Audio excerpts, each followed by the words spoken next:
Good morning, good afternoon, and good evening, everybody. Thank you for tuning into another Supatease video. And in this one, we're going to be reviewing the Protection Paladin on the Shadowlands beta and moving forward into Shadowlands. If you're new to the channel, the main purpose of the channel is to go over all of the specializations, what's new, what's coming back, what's changing, what to expect, and more importantly, coming from the standpoint of how fun and engaging is a specialization, and how long do I think that I could play a specialization without getting bored of it?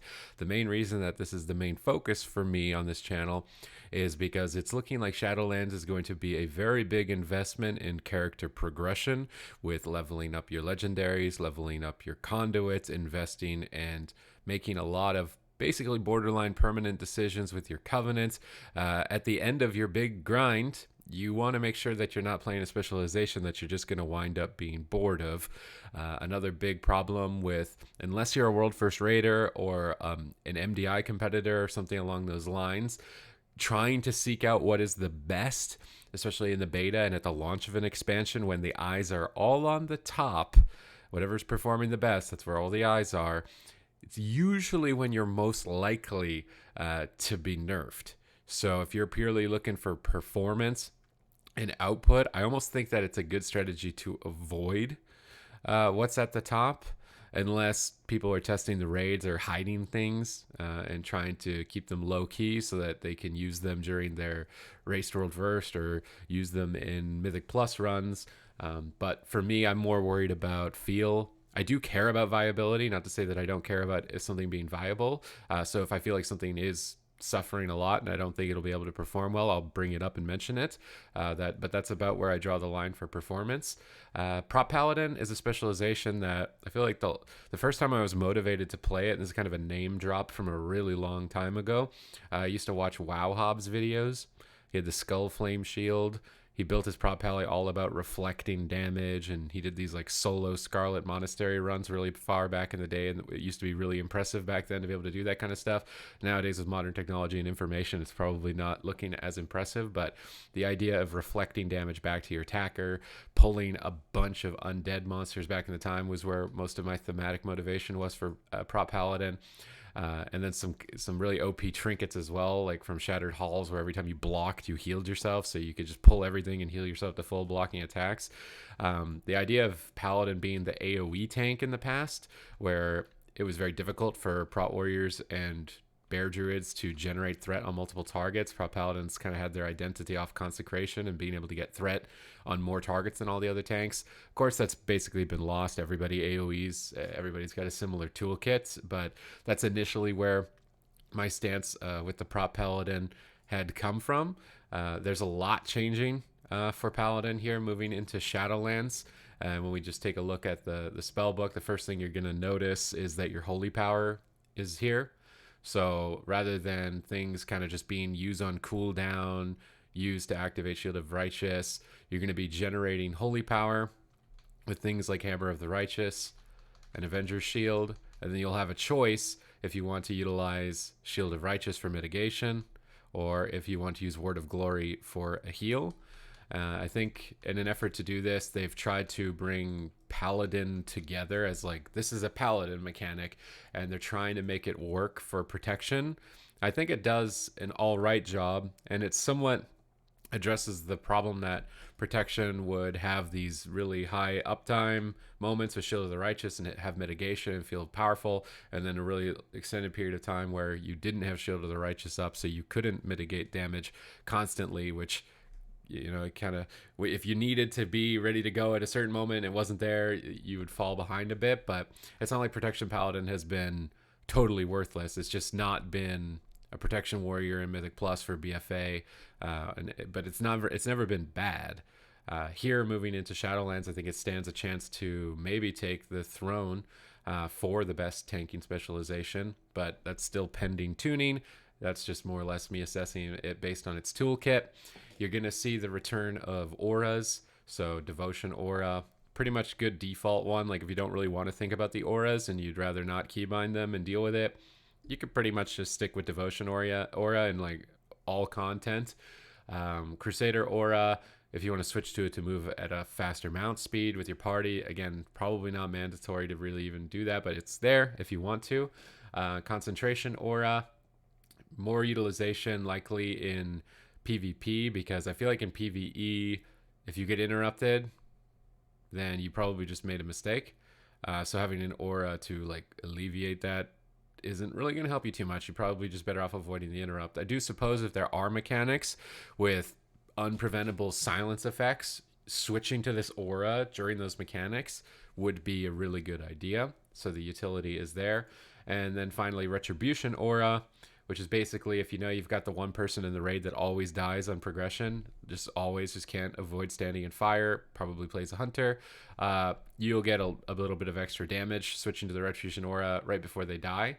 So being aware of that, maybe having it keybound and getting ready for any mistakes being made.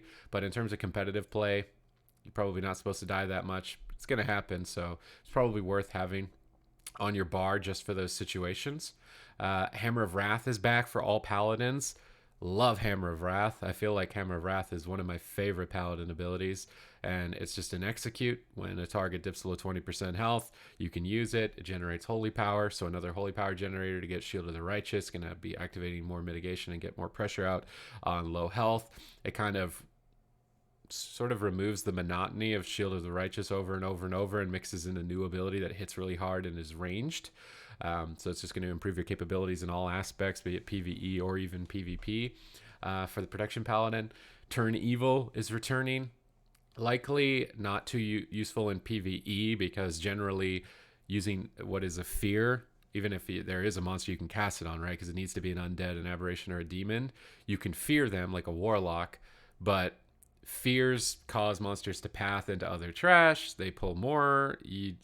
Generally not a great crowd control in PvE. In PvP, it's a bit better. You can utilize it against warlocks to fear their pets, remove extra utility from them in that manner. You can use it to fear Death Knight pets, and this is, again, PvP focused, so things like the Ray's Abomination. This coming back means that you can negate a huge amount of their damage potential in PvP, so obviously way more utility in PvP. Unless there's like a boss that spawns one ad that is undead, a demon, or an aberration. So, and the only thing it's useful is Turn Evil on it. Let's say they make a monster that's immune to everything else. Okay, you've got the one situation out of all of the content in the game, you'll get to press this button and feel cool. Word of Glory is just replacing your instant self heal. Now it will cost holy power, but you can utilize it on allies, just baseline. So little bit of a trade-off there. You're gonna have to spend time generating, but you've got a bit more baseline utility with it. Aside from that, I think we're gonna move on to the talent section here for the for the Protection Paladin. So on the first row, there's a couple of changes. To me, Holy Shield is something that you really only take in PvP. It's a ton of damage, but not very often over Blessed Hammer in PvE. Redoubt is just straight stats, really boring and not really effective either. It almost comes across as just like, yeah, it's just a placeholder, and it's there. And then Blessed Hammer is replacing Hammer of the Righteous, which this guy doesn't want to let me leave combat. Blessed Hammer is just going to be a holy power generator. It's going to let you start a fight being able to get access to your Shield of the Righteous, because you can just generate holy power without needing a target, which is really nice. And you can go immediately into a pull and have increased mitigation. So that's why it's really nice in PvE and things like Mythic Plus. I could see Holy Shield maybe getting some play, not just in PvP, but like solo Torghast runs to try and get more damage out, if that's going to be one of your goals, because Torghast, I think, is going to be a pretty important part of the expansion. So figuring out some builds that work well in Torghast. Not that Blessed Hammer wouldn't also work. It's also just kind of cool and nice. He has this ability you can use at all times. Generate holy power, do a bit of AoE damage. First Avenger here. Avenger's shield hits 2 additional targets and grants you an absorb shield equal to 100% of the damage it deals. Curious to see if it has synergies with the Covenant abilities when we get to it. So this is just offense and defense. You're going to silence way more mobs in a pull, and you'll get a shield from using the silence. Avenger's shield is pivotal to the Protection Paladin. It's really the identity of the specialization, and this plays strongly into it. Crusaders Judgment is still the same, but Judgment doesn't generate holy power, so getting 2 charges of it would be purely just damage. The only things that I could see is synergies with Sanctified Wrath, where then your judgment generates 2 holy power during Avenging Wrath. You would have good holy power generation during that time with this. It's still pretty just standard baseline damage increase here. I feel like First Avenger's probably Mythic Plus. PvP, maybe Battlegrounds, you can silence even more targets, more personal mitigation. But Crusaders Judgment kind of just makes the spec feel a little bit better. You're not sitting there every once in a while where you don't have a global you can use. So it's nice. This new talent, Moment of Glory, it's going to be interesting. I feel like whenever they introduce something new, the immediate response is, "Oh, that's bad. Oh, that's awful. This is awkward. I can't. This doesn't fit." Which obviously sometimes that is true. I've been trying to think of where this will fit in. So it's a 90-second cooldown. You reset the cooldown of your Avenger shield, and then your next 3 Avenger shields have no cooldowns and deal 20% additional damage. So you could just pump out a ton of Avenger shields for really big burst damage. Might be pretty good in PvP. You pair it up with some of the Covenant abilities, and you're just bouncing shields all over the place. So it could be kind of funny. As to whether or not it ends up being competitive, it's another button you need to press. It's probably on the global cooldown because everything is. So if you don't want to add that extra layer of buttons for something that's possibly just going to end up being kind of cheesy, I don't feel like there's ever...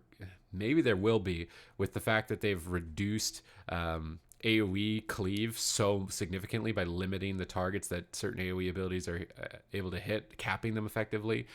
I think their intentions are to make monsters more mechanically challenging, so casting more abilities for you to interact with. So as a protection paladin, this might give you a really big burst window of, all right, let's just remove all those mechanics with the silence, and then prop paladin could be strong as a result of that.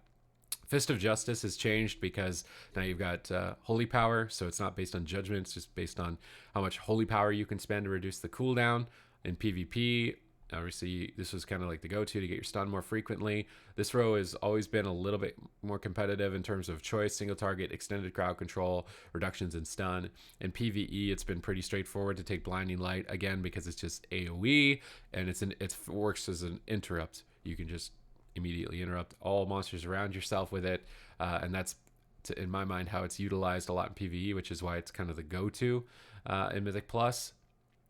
And then Unbreakable Spirit here. So you get Divine Shield, Ardent Defender, and Lay on Hands. A bunch of personal defensives. Could use Lay on Hands on somebody else.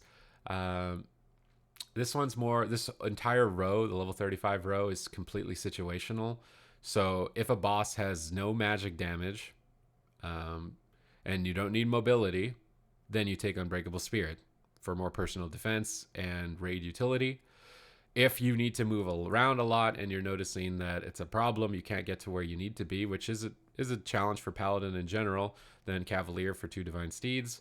And then if there is magic damage and you want to mitigate it, then going for Blessing of Spell Warding to be immune to all of that magic damage is going to be a go-to. So again, this tier is just completely situational. Divine Purpose is coming back. I feel like it's, at least in PvE, it's probably going to be the baseline here.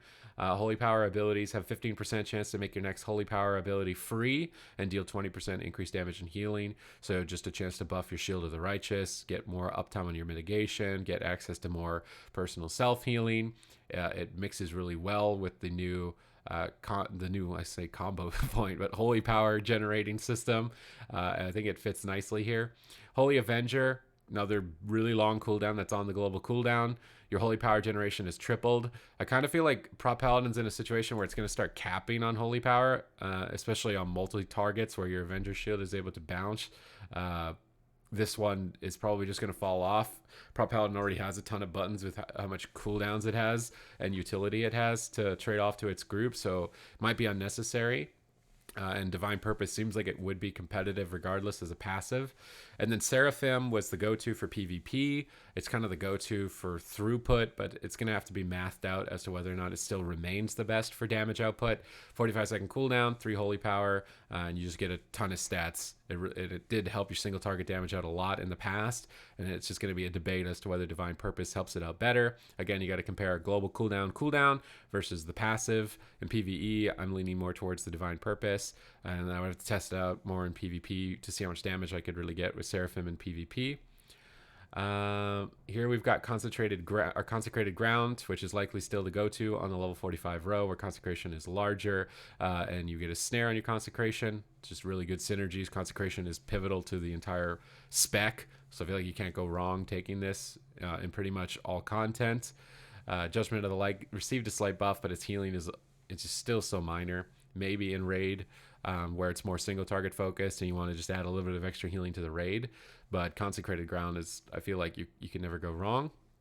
And as I said, Sanctified Wrath is coming back to protection. Avenging Wrath lasts 25% longer. So potential synergies with some of the covenants, although the covenant I'm thinking about when we get to it in the video is already kind of bad.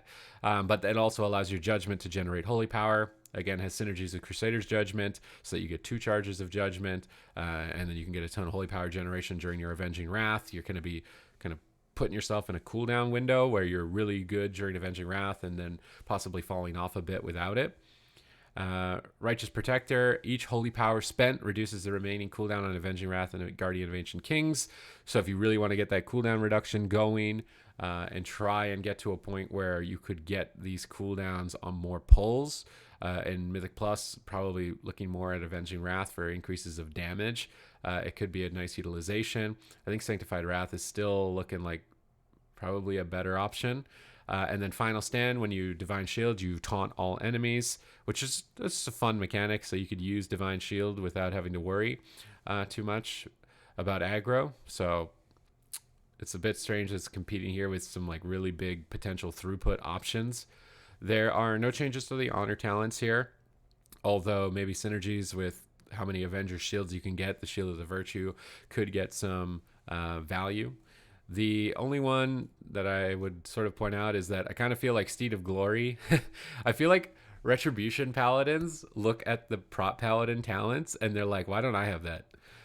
So like Divine Steed makes you immune to movement impairing effects and you knock enemies away, so you get guaranteed mobility and disruption. I almost kind of feel like Steed of Glory should just be a baseline Paladin honor talent, not just for Prop Paladin, because Prop Paladin actually gets all these really cool and awesome abilities to use in PvP that are unique to the Prop Paladin, which is why in my mind it's kind of one of the more fun tanks overall in the game, because you're competitive in pretty much all environments other than maybe flag carrying. But when we get to the Covenants, there's potential for it. So looking at the Kyrian, we can see the Transmog, and everything about this system levels up over time. So I do believe like this Transmog will improve or get additional things added to it as you progress through the Covenant.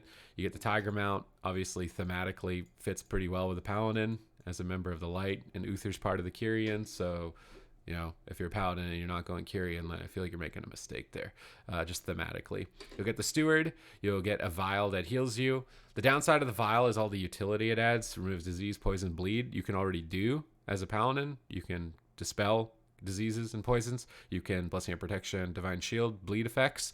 So you lose a lot of the utility. Likely, when you dive deeper into the Covenant, you'll get 3 talent tree choices at the moment, and it enhances this Vial even further. So the one that was standing out to me for Mythic Plus was the Knockback Vial. So when you consume the Vial, it knocks all enemies around you.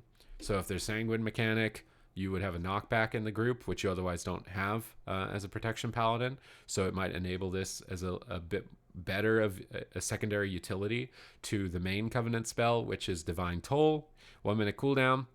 For Prop Paladin, you will instantly cast Avenger Shield on up to 5 targets in front of you. So again, massive AoE potential there. Super fun, super cool thematically to the Kyrie or to the Prop Paladin in general. So we'll just take a look at that. So you just press Divine Toll and boom, fireworks every minute.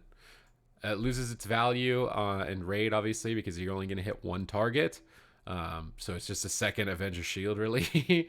But in Mythic Plus, in PvP, and everything else in the game, it's really cool and awesome. So To me, Kyrian is a really good choice overall. It's fun thematically. The only downside is maybe you lose some potential throughput when it comes to raids. When we look at the Night Fae, oh my god.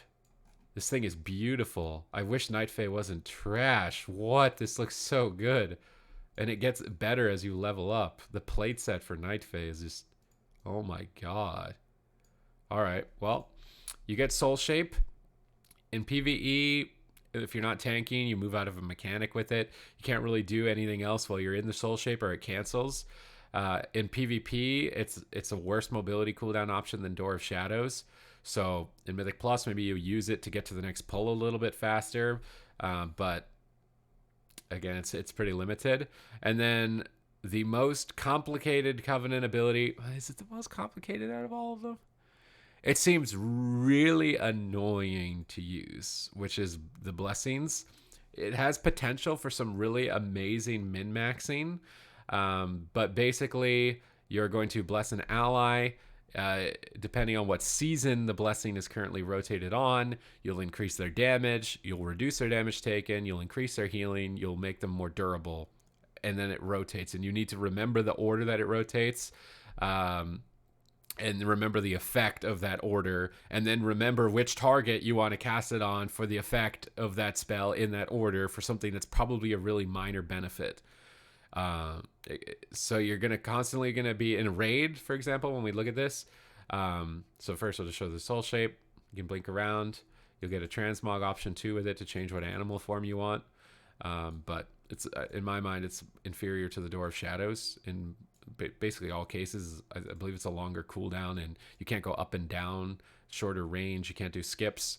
But the Blessing of Summer, so if I activate the first rotation of this on an ally, it causes their attacks to deal more holy damage. So my attacks will deal more holy damage to the target. And then I have to wait until it comes off cooldown, and it's a new blessing. It's the Blessing of Autumn, which means that I can give cooldown recovery rate to a target. So like already there, I'm gonna have to be aware of the cooldowns in every party member of my group, or I'm just gonna have to pre-designate somebody for it. That's likely probably the case. So whose cooldowns would be most affected by this? What class is going to be the most affected by this? You're going to have to do like a ton of research to really figure out when it's on that rotation where you want to put it. You're also going to need to have your raid frames open at all times in raid to be like, all right, this needs to go to the Warlock now. This needs to go to this now. I mean, you could just be selfish and not think about it and just use it on yourself. And just, I mean, you'd get more Avenger shield during this downtime. You get more holy power generation for more shield of the righteous, for more mitigation. I mean, you could just do it like that and just say, all right, I'm not going to even bother thinking about the utility of this spell on other players. But it's really complicated here. And to kind of determine whether or not it gets a lot of value outside of you just using it on yourself only and kind of ignoring the team utility that it could provide, seems like it's kind of a steep order. But I mean, the transmog though, like, that's so hard. That's so hard to give up that transmog. But yeah, so the Blessing Covenant seems like it could be a little bit complicated and difficult to use. When we look over here at General Draven, still my criticism of this, based on any review for Paladin that I've done so far, is that Ashen Hollow is a 4-minute cooldown. You get the transmog here with the Plague Gargoyle set. I'm kind of getting ahead of myself here. Ugly mount. I don't care. That's not an opinion. This is fact. Creepy looking mount. Pretty cool looking set. But Ashen Hall, 4-minute cooldown. You have to cast it. So that's also a downside. You'll drop a giant consecration, basically a blood consecration. You hollow the targeted area for 30 seconds. Enemies in the area will take shadow damage, and allies are healed. It is reduced if there are more than 5 targets. So they've gone back on the original iteration of this, where it was like a single target AoE, which was really weird. I mean, that literally sounds contradictory. You put a circle on the ground and it does single target. Now it is AoE, but you wouldn't want to pull more than 5 mobs. So it has potential. Well, in a raid, you're probably going to be healing more than 5 targets, so you're immediately having this at a reduced effectiveness. It's basically just super powered consecration, super powered efflorescence at the same time. And then while you're within the hollow, you can use Hammer of Wrath, so you can generate additional holy power, enable that execute phase. The nice part about the Venthyr is the Door of Shadows. So if there's any potential dungeon skips where bringing Venthyr in will be a good option, you would want to do this. I'm not sure if you'll be able to run all Venthyr because of the passive dungeon bonuses to having a certain covenant in a dungeon. So only in the Venthyr dungeons would you be able to do that and still get the benefit of this. So maybe it's not going to be too useful. Maybe it is. We still have to wait to see how the routes are all planned out. In PvP, generally tanks are taken as like flag carriers, target callers. They apply the taunt debuff to make a target take more damage. So like they're kind of like the shock caller in rated battlegrounds. Prop Paladin has always fell flat because it's not good at carrying a flag. It doesn't move like a druid. It doesn't move like a vengeance demon hunter. You don't have death grip to pull enemies in like a death knight. And then in the past, prop warrior used to just be like the most durable option. So prop Paladin never really could compete. Now, if you went this with Door of Shadows, you would have similar mobility to a demon hunter to jump up and down while holding a flag. You still have the downside of not being able to go into stealth to sneak across the map. It's hard to move around, but this does help you out a bit in rated battlegrounds. In arena, getting in for your stun, lock combo, and CC combo is going to be useful. And then again in PvE, getting out of a mechanic or potentially skipping a trash pull is where this utility is going to fit. The soul binds, so like the passive talent trees within the Venthyr, the tank option likely is going to be when you're below 40% health, you take 10% less damage. So it could have good synergies with some of the legendary effects as well. If you're worried about Ashen Hollow falling back, some of the passives might be sort of alleviating the help here, but we'll test out the Venthyr. So Door of Shadows is just casted on the ground. So again, really good if you want to be annoying in like Warsong Gulch and jump up and down with the flag. That ability is super fun. And then Ashen Hollow is just Consecration on the floor. Again, if you've already done the pull and then you have to cast it, it's a little bit awkward, but yeah, it's basically a superpower Consecration that you can utilize Hammer of Wrath inside, and you can heal a bunch of targets, but its effectiveness is going to be limited if you have more than 5 targets. It's a bit more competitive. It's still just really a big downside to me that it's a 4-minute cooldown. It just seems really odd. I'm trying to think if I feel like there's 3-minute is like where I would put the cap on a cooldown for a Covenant. But you're only going to be getting every 4 minutes, and it's capped at 5 targets, so it's not like you could do like some big massive pull and then get this out for your 4-minute cooldown. It's going to do less damage if you do that. So you have to think about it. It's also competing directly with Divine Toll that AoEs and silences and generates holy power. So, and would grant you a shield probably with some of the talent options like First Avenger. So Venthyr, its ability is still just kind of odd. They've definitely made improvements to it, but it's still a little bit odd to me. Necro Lords, pretty good plate set too here. I mean, can't complain about that. Best mount, little undead goat. You get the Fleshcraft, so just flat out it's just an absorb shield that you channel. You wouldn't channel this while tanking because you can't block, so you would have to do it before pulling. But if you use it on a corpse, you get benefits from it as well, and you get to increase the maximum effectiveness depending on the soul binds you use. So setting this up before a big pull with the passive benefits it gets could be cool utilization of the spell. You can get crowd control immunities with it as well while channeling it. So maybe the boss goes into a phase where it can't be attacked and it starts channeling an AoE crowd control.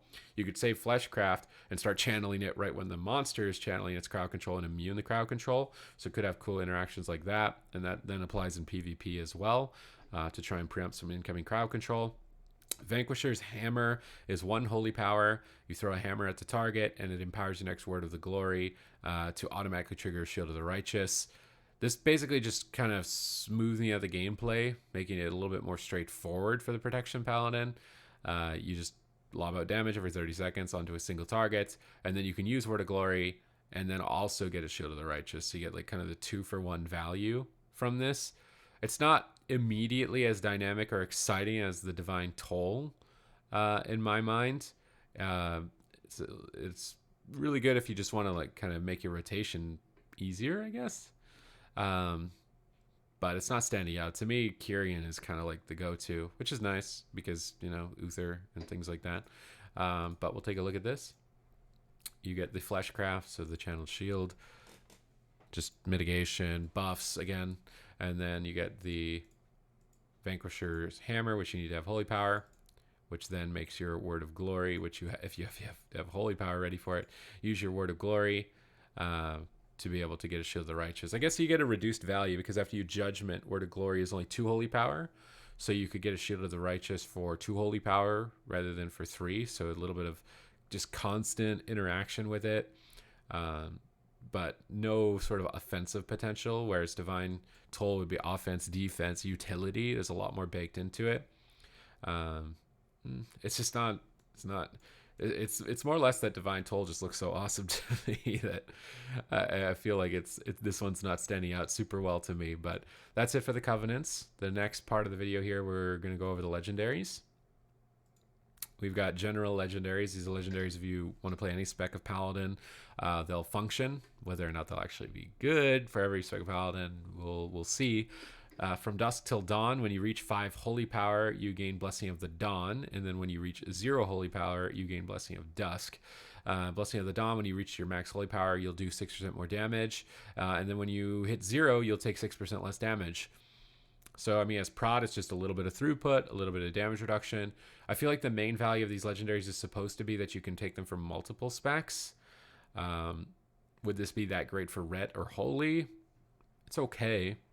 It's not fantastic, but it is okay. Leandrin's Fury, casting Avenging Wrath or any Forbearance ability grants 5 Holy Power.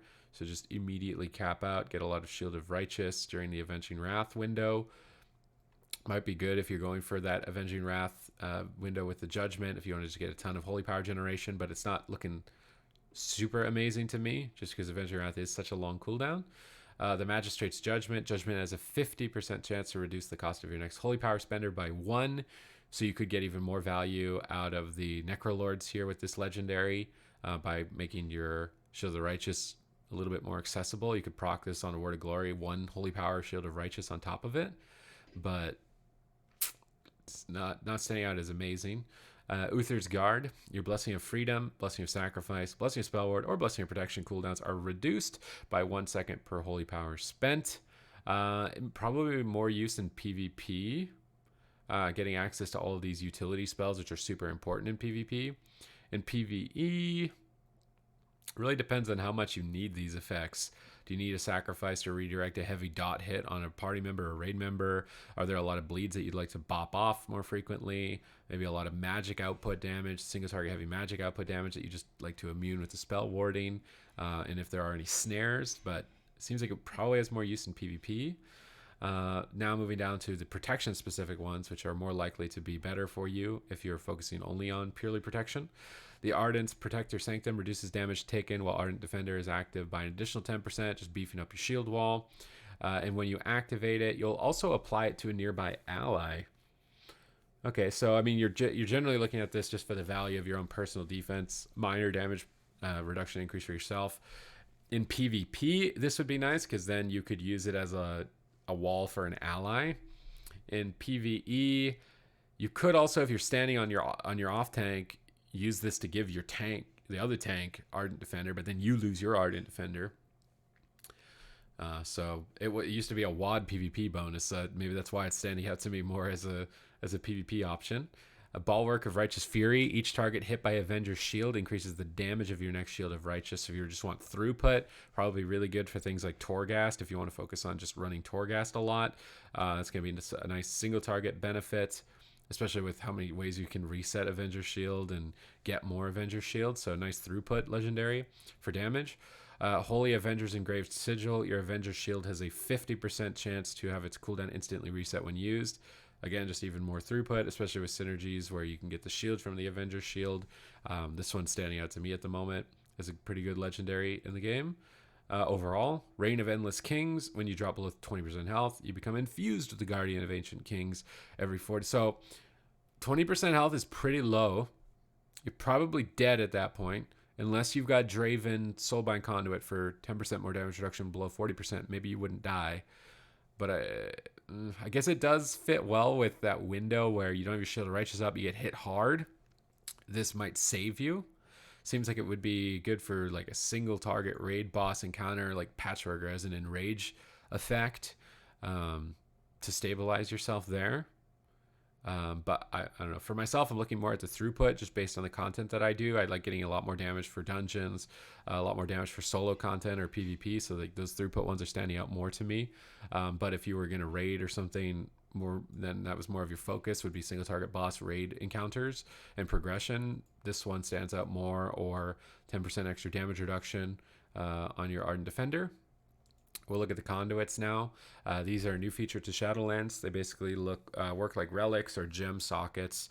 You'll get them and then put them into your talent trees for your covenants.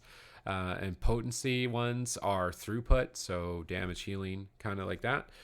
For protection, we've got Vengeful Shock. Avenger Shield causes your target to take 15% more holy damage. Seems like a really good throughput one, especially with Divine Toll. Get Avenger Shield onto everybody. Consecrate's doing more damage to everybody. Nice just AoE pressure. Punish the Guilty. Shield of the Righteous deals 100% more damage to targets affected by your judgment. Trying to get some more synergy in the kit there to be able to kind of just pump up your single target damage. Looking at the Covenant specific potency conduits, so these increase the throughput and effectiveness of your Covenant spells. Ringing Clarity, Divine Toll is a 30% chance to cast twice. Oh my god. They just really want Avenger Shield bouncing all over your screen trying to lag you out. Like, you get just even more annoying disruption onto everything, more damage, more absorb effects from your talent synergies.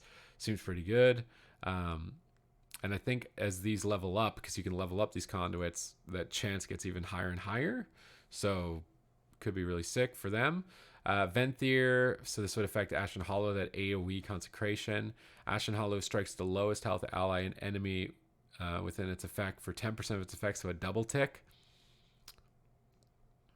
Okay, maybe. Still 4-minute cooldown. Divine Toll 1-minute cooldown. They're basically just AoEs. This one has the downside of needing to stay in the effect also if the fight ever moves away from it, whereas Divine Toll is just, you can even use it just to pull and get everything silenced and immediately pulled to yourself. Seems like the quality of life differences there are pretty dramatic. Righteous Might, so the Vanquisher's Hammer deals way more damage and heals you, so could be really good for single target throughput. Makes the rotation a little bit simpler. You get more value. Could be good for raid boss, but I feel like its value is going to fall off heavily in Mythic Plus compared to the AoE options. But it's focused more on single target, so dueling in PvP if you want to be that super annoying tank player, or potentially raid boss encounters to get more healing for yourself and then get more access to Shield of the Righteous. And then the Night Fae one, which I don't really want to look at because it's such a cumbersome Covenant ability, but your Blessing of Summer lasts longer, so the damage portion of this one, which is probably the only one that you'll really ultimately care about, lasts longer, 30% longer. So you're just going to pick one ally in the group and their attacks are going to deal additional holy damage. If you used it on yourself, you could buff up all of your damage and your consecration with the talent, and then again, if you didn't want to deal with thinking about all the like utility of this, what class to use it on at what time, you could just cast it on yourself at all times. Maybe they'll tune it in a way that you do just end up casting it on yourself at all times. Then it just comes down to math, what's going to parse, what's going to sim out the highest. I mean, Night Fae has the best plate transmog, so yeah, I kind of would want the Night Fae one to be better because it looks cooler, but yeah, this Blessing one seems like a lot to take in for such a minimal amount of benefit. But here we go. Endurance Conduits. This is defense for all paladins. Divine Call. Divine Shield's cooldown is reduced by 5 seconds when you take damage, but it can only trigger every 30 seconds, so 10 seconds every minute. Depends on if you really need to be immuning anything specifically or mechanically. It's not standing out as too fantastic. Golden Path. Consecration heals you for 50% of its damage. Some nice consistent healing towards yourself. Again, Consecration has so much synergy in the kit for the prop paladin that it's never a bad thing, I think, to enhance Consecration. Shielding Words. Word of Glory applies an absorb shield that lasts 10 seconds for 15% healing on the paladin. Good synergies with the Necro Lord. So the Vanquisher's Hammer then would let you get that Word of Glory out at a reduced cost as well, with Judgment reducing its cost and also shield you, and also more mitigation, really just hampering in on the single target effectiveness there for that endurance option. Protection specific, Resolute Defender. Shield of Righteous extends Ardent Defender's duration by 25%. maybe you get to a place where you get some crazy extended durations there, especially if you've got enough holy power generation. That could be pretty amazing. Royal Decree, Guardian of Ancient Kings cooldown is reduced by 15 seconds. Not too much off the top there. It's pretty long already. And casting it causes your next Word of Glory to cost no holy power. Okay. Again, still synergies with the Necrolord, getting the Word of Glory out to then switch over to the Shield of Righteous. But off the top, 15 seconds off your Guardian. I guess it does rank up. So it depends. I guess it would rank up further and further to reduce the cooldown of your Guardian of Ancient Kings.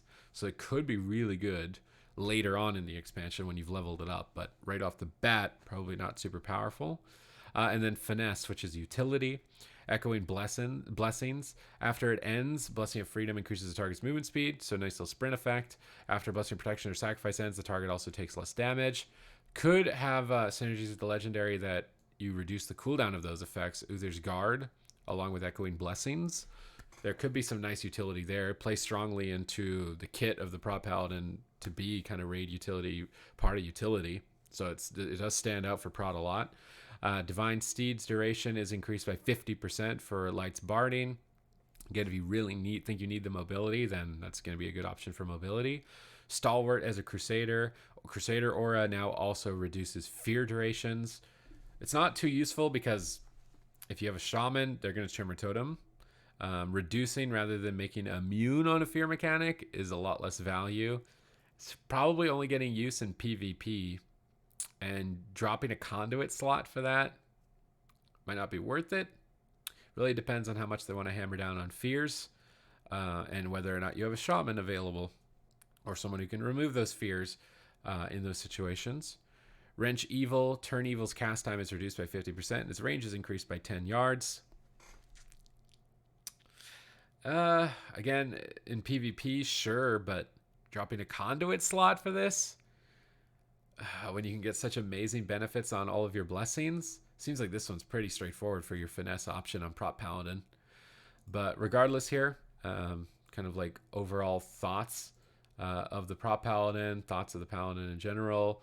I think it's in a good spot. I feel like their incorporation of Holy Power, once we get through the tuning pass of it, it might be like a little bit of discomfort while you readjust to it if you've played Prop Paladin and BFA a lot. But once you get through the discomfort, I think it helps alleviate some of the problems with Shield of the Righteous better. Obviously, I feel like you should also have a downside. There should be strengths and weaknesses, right? So if you remove the Shield of the Righteous weakness, then it's all strengths, and that can kind of get boring. So hopefully with the other tanks, they incorporate weaknesses so that it's similar, but it's still an amazing spec in all aspects of the game. You're going to have a lot of utility in Mythic Plus, which I think is going to be important. That comes through the form of Avenger's Shield and Silence. With Divine Toll, you get even more silence. Silences on the silences. I think it's going to have a place, finally, maybe. It wasn't bad in Mythic Plus. It just wasn't on the level of Bone Storm, wasn't on the level of the throughput of the Prop Warriors. So, but it's never been a bad option, and it's just got even more disruption now. And if they've decided to go down the route of wanting you to mechanically engage with the monsters more, Prop Paladin has a lot of tools to deal with it, so it's likely that I see it would have a good spot. It has great potential for solo Torghast as well, with all the AoE damage potential that Prop Paladin's always had. It's got still the same utility that you expect to see for your group, whether or not it's in PvP or PvE. The only downside really is that there's no new honor talents, I would say, for the spec. So in terms of PvP specific, nothing to look forward to. But as far as revamps go, I feel like it's pretty successful for Prop Paladin. It's looking like quite an entertaining spec for tank. And I think it's going to end up being a pretty decent competitive option. But let me know what you think down in the comment section below. If you think I'm totally off base here with my assessment, or if there's anything specifically that you see that looks awesome for Prop Paladin, I want to hear it. Again, this is meant to be a resource for players to move into Shadowlands and make the correct decision on their gameplay and what's going to be most enjoyable to them, because that's ultimately what's going to matter, right? If you're playing the game, you want to make sure that you're having fun with it and you're engaged with it. If you care really about performance, I feel like you're really going to be out of luck until after a couple tuning passes to really determine what ends up being the best. So picking what's fun, I think, is more important, especially at the start.